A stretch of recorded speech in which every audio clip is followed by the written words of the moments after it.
The Georgia sun beat down mercilessly on Earl Thompson's weathered face as he hammered the last nail into what the neighbors were already calling his monstrosity.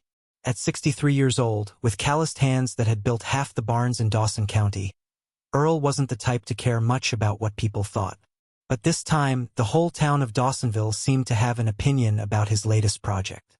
It started 3 months ago when Earl's prize-winning chickens, the ones that had earned him blue ribbons at the county fair for 5 consecutive years, began disappearing. First it was Henrietta, his best layer. Then Big Red, the rooster who crowed like he owned the place. One by one, foxes and hawks were picking off his flock, and Earl was losing more than just chickens. He was losing his legacy. So Earl did what any self-respecting Georgia farmer would do. He built a fortress. Not just any chicken coop, mind you, but an architectural marvel that rose 15 feet into the air, complete with reinforced steel walls, motion sensor lighting, and what Earl proudly called his cannon nest, an elevated watchtower position on top where he could keep guard with his late father's collection of vintage artillery pieces he'd been restoring for years.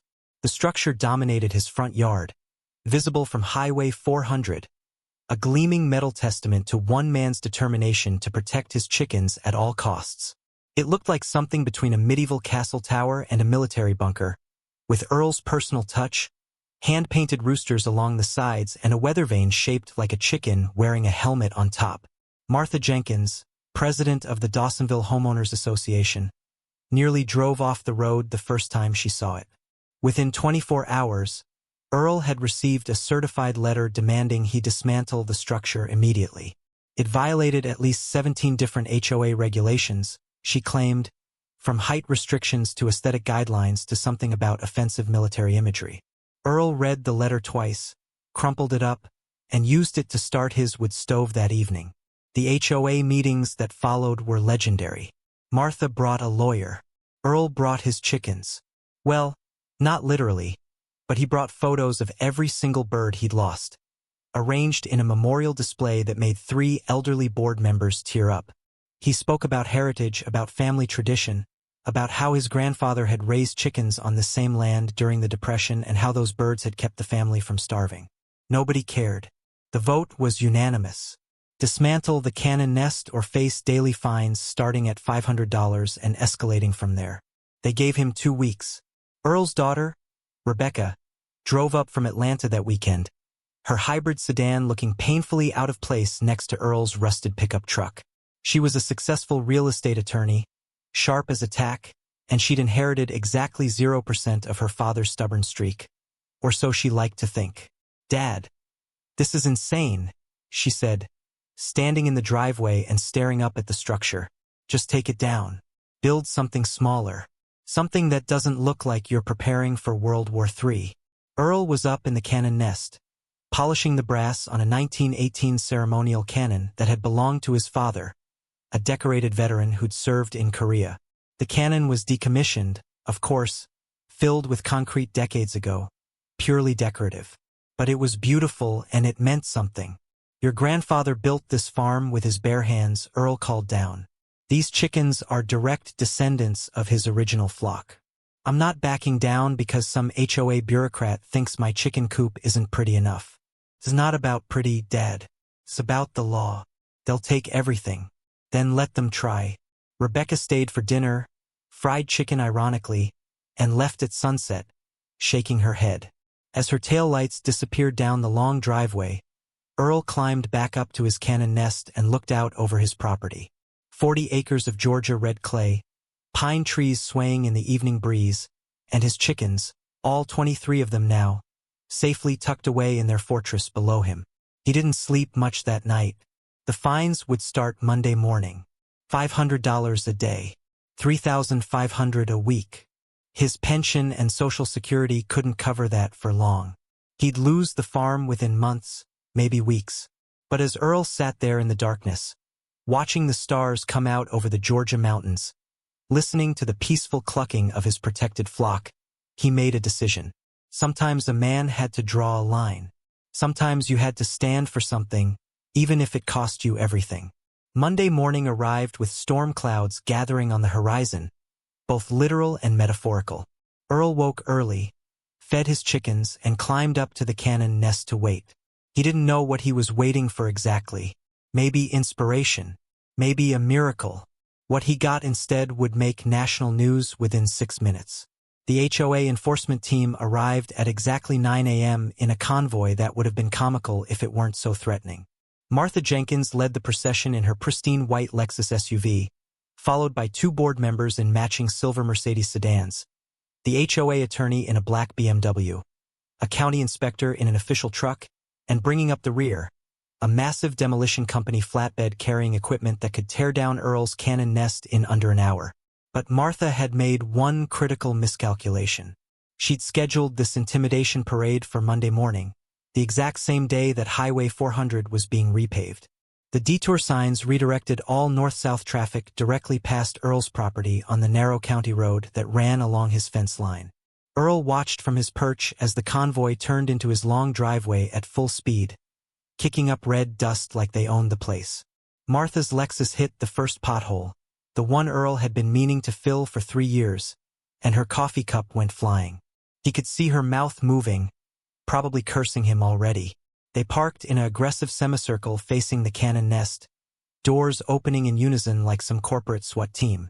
Martha emerged in a cream-colored pantsuit that cost more than Earl's monthly mortgage, holding a bullhorn she'd apparently brought specifically for this occasion. "Earl Thompson," she announced, her voice echoing across the property and probably reaching the detoured traffic now backing up on the county road. "By order of the Dawsonville Homeowners Association and Dawson County Code Enforcement, you are in violation of 17 municipal codes. You have refused our generous 2-week grace period. Demolition begins immediately. You have 5 minutes to remove any personal items from the structure." Earl didn't move. He sat in his folding chair at the top of the cannon nest, one hand resting on his father's ceremonial cannon, watching the demolition crew start unloading their equipment. The traffic on the county road had come to a complete standstill now. Morning commuters heading to Atlanta, parents driving kids to school, delivery trucks, all stuck watching this bizarre standoff between an old farmer and a homeowners association hit squad. Martha raised the bullhorn again. "Mr. Thompson, do not make this harder than it needs to be. Come down immediately or we'll have the sheriff forcibly remove you." "No," Sarah sobbed. Please don't hurt her." Frank knelt beside her, pressing the gun against her temple. "You should have paid what you owed, Sarah. Now everyone pays." That's when they heard it. Distant at first, then growing louder. The unmistakable rumble of motorcycles. Not 1 or 2, dozens. Frank's head snapped toward the sound. The rumble grew louder, deeper, like thunder rolling across the earth. It wasn't just motorcycles. It was an army of them. "What the hell?" one of Frank's men muttered, moving toward the front of the property. Through the ornate iron gates they appeared. Harleys. Dozens of them. Riders in leather vests, patches visible even from a distance. The Death Head logo. The rocker that read California. Hell's Angels. They didn't stop at the gate. The first bike, a massive Road King, crashed through the damaged security gate like it was made of paper. Then another, and another. They poured onto the property in a choreographed flood of chrome and fury. Frank grabbed Sarah by her hair, yanking her up as a shield. His men raised their weapons, but their hands were shaking now. "You didn't bring 8 men to a fight with Hell's Angels. You brought an army." And they had 8. The motorcycles formed a semicircle around Frank and his crew. Engines cut simultaneously, leaving only the tick of cooling metal and Emma's distant crying from inside the house. Riders dismounted, and Sarah saw what Frank saw. They were outnumbered 25 to 1. The riders parted, and Marcus Kane walked through. He still wore his business suit, but now he wore something else over it. A leather vest. Patches that told a story Frank was only beginning to understand. President. California Charter. Hell's Angels MC. Marcus wasn't just a millionaire who rode motorcycles on weekends. He was a full patch member. Had been since he was 23. The tech fortune came later, but the brotherhood came first. "Let her go," Marcus said quietly. His voice was calm, but something in it made Frank's trigger finger freeze. "You don't know what you're walking into, rich boy," Frank tried. "This woman owes my boss 400 grand. She's been running for 3 years. Marcus took another step forward. I know exactly what I'm walking into. You came onto my property. You threatened my daughter. You put your hands on someone under my protection. That makes this my business now. Your business? Frank laughed, but it sounded hollow. You think your money scares me? Marcus smiled, and it was the coldest thing Sarah had ever seen. My money? No. But them? He gestured to the 200 bikers now surrounding them. They rode here for me, Frank. Every single one. Because that's what brothers do. If you're watching this and you believe in people who stand up for what's right, take a second and subscribe to the channel. Because what happens next you won't want to miss. Frank's gun wavered. His men were looking at him, waiting for orders that wouldn't come. You can't just kill us. We're made men. Russo will come for all of you. Marcus pulled out his phone, dialed, and put it on speaker. It rang twice. A rough voice answered. Yeah. Vincent, Marcus said. This is Marcus Kane. Your boys are on my property. They threaten my family. I'm giving you one chance to call them off before this becomes a war you cannot win. There was a long pause. Then Vincent Russo's voice came back, tight with something that might have been fear. Frank, stand down. Now. Frank's face went pale. Boss, we got the situation under control here. We just need... I said stand down. Vincent's voice cracked through the speaker like a whip. You have any idea who you're dealing with? That's Marcus Kane. That's the Reaper. The Reaper. Sarah had heard that name whispered in certain circles. A legend from 20 years ago. A Hell's Angel who had ended a war between rival clubs in one bloody night. Everyone thought he had died or disappeared. But he hadn't. He had just put on a suit and built an empire. Frank's hand loosened on Sarah's hair. She pulled away, stumbling toward Marcus. He caught her without taking his eyes off Frank. Vincent continued, his voice thick with damage control. Kane, this is a misunderstanding. The woman owes money. We were just collecting a debt. By terrorizing a 5-year-old child? Marcus's voice dropped lower. By breaking into my home? By putting your hands on my employee? We didn't know she worked for you. We didn't know about the kid. Vincent was scrambling now. The debt? It's from her dead boyfriend. 3 years old. We've been looking for her. Marcus looked at Sarah. She was shaking, blood on her lip, tears streaming down her face. How much? 400,000, Vincent said. With interest. Marcus laughed, short and bitter. You sent 8 men to collect 400,000. You terrorized a child. You threatened someone I care about. For pocket change. He pulled out his phone again, opened his banking app, and made a transfer. 30 seconds later, his phone pinged. Done. 400,000, plus another 100 for your trouble. The debt is paid. Sarah Chun is clear. Frank stared in disbelief. You're just paying it? Just like that? Just like that, Marcus confirmed. And now you're going to leave my property. All of you. Right now. Because Vincent understands what happens if you don't. There was silence on the phone. Then Vincent spoke, his voice defeated. Frank, take your men and leave. This is over. The debt is settled. You don't go near Sarah Chin ever again. You understand me? Boss, do you understand me? Yes, sir. Marcus ended the call. The 200 bikers remained motionless, engines silent. But their presence spoke louder than any threat. They weren't just backup. They were a promise. Touch this family again, and there would be nowhere to hide. Frank holstered his weapon.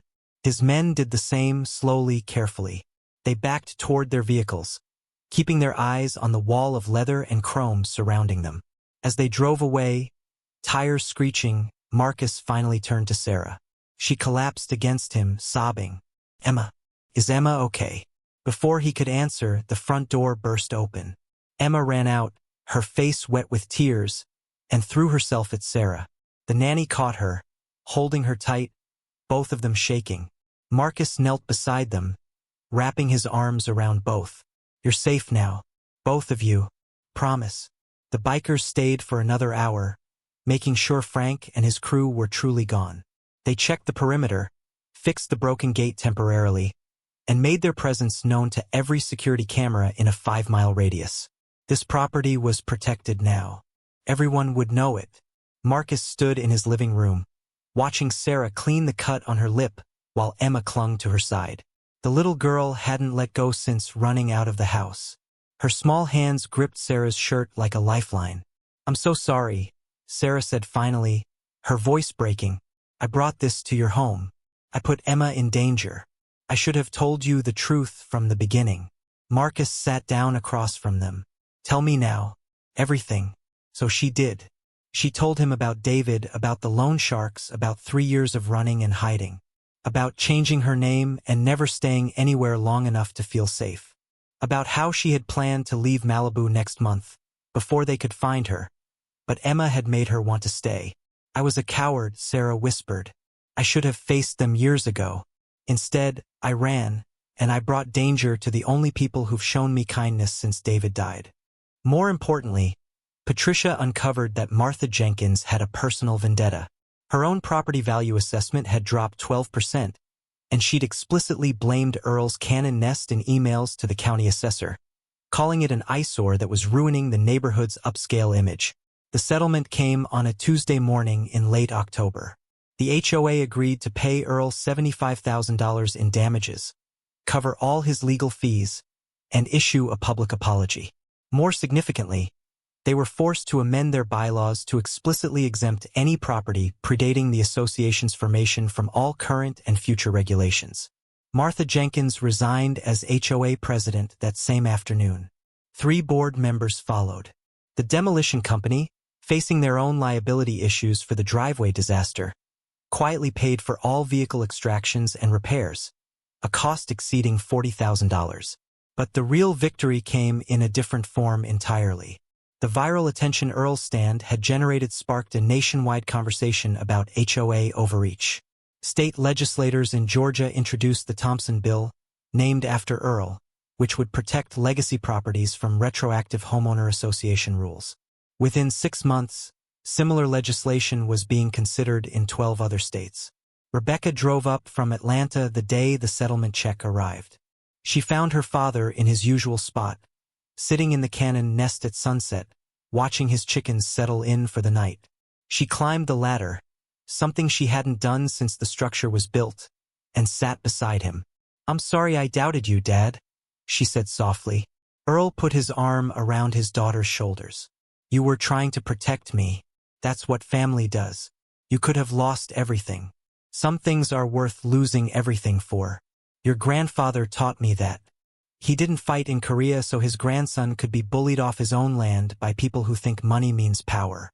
They sat in comfortable silence as the sun dipped below the pine trees, painting the Georgia sky in shades of orange and purple. Below them, 23 chickens, completely oblivious to the legal battle that had raged over their safety, clucked contentedly in their fortress home. The cannon nest stood tall against the darkening sky, no longer a symbol of defiance, but of victory. A monument to the idea that sometimes, when you stand your ground for the right reasons, the ground stands with you. 18 months later, the cannon nest had become a legitimate tourist attraction. The Georgia Department of Tourism added it to their Rural Heritage Trail, and on weekends, families would drive up from Atlanta just to take photos with Earl and his famous chicken fortress.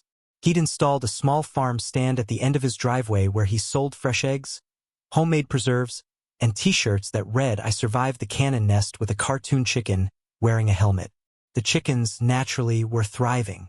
Earl's flock had grown to 47 birds, and he'd added 2 peacocks named Liberty and Justice, gifts from an admirer in Savannah who thought every patriotic chicken coop deserved peacocks. The birds had become minor celebrities themselves, with their own social media accounts managed by Rebecca, who'd discovered she had a talent for viral marketing. Rebecca had made another discovery too. She'd started spending more weekends at the farm, initially to help her father manage the unexpected business boom, but increasingly because she'd remembered what she'd been missing in her Atlanta high-rise. On a crisp November morning, she announced she was opening a satellite law office in Dawsonville, specializing in property rights and agricultural law. Her first client meeting would be held in the cannon nest, naturally. The HOA had undergone its own transformation. New leadership had embraced a philosophy of coexistence rather than control. They'd even invited Earl to speak at their annual meeting, where he'd given a 20-minute talk about respecting heritage and community roots that earned him a standing ovation. Martha Jenkins had moved to Florida, last anyone heard. Patricia Caldwell visited twice a year, always bringing her grandchildren, who were convinced Earl was some kind of folk hero. He'd show them how to collect eggs, tell them stories about his grandfather's original flock, and let them sit in the cannon nest while he explained the history of his father's ceremonial cannon. The brass still gleamed, polished weekly without fail. The Thompson Bill passed the Georgia legislature on a warm spring afternoon, signed into law by a governor who made the trip to Dawsonville specifically to do it at Earl's kitchen table, surrounded by chickens, cameras, and a 74-year-old farmer who'd never intended to change anything except protecting his birds. Earl still climbed up to the cannon nest most evenings, though now he usually had company. Neighbors, visitors, sometimes complete strangers who'd seen his story and wanted to shake his hand. He'd welcome them all, offer them a folding chair, and together they'd watch the sunset over the Georgia mountains while chickens settled down below. Thank you for sticking with Earl's story all the way to the end. If this tale of one man's stand against impossible odds moved you, hit that like button, drop a comment telling us about your own experience standing up for what's right, and subscribe so you never miss our next story. Got ideas for what we should cover next? Leave them in the comments below. Until next time, remember that sometimes the bravest thing you can do is refuse to back down when you know you're right, even if it's just about chickens.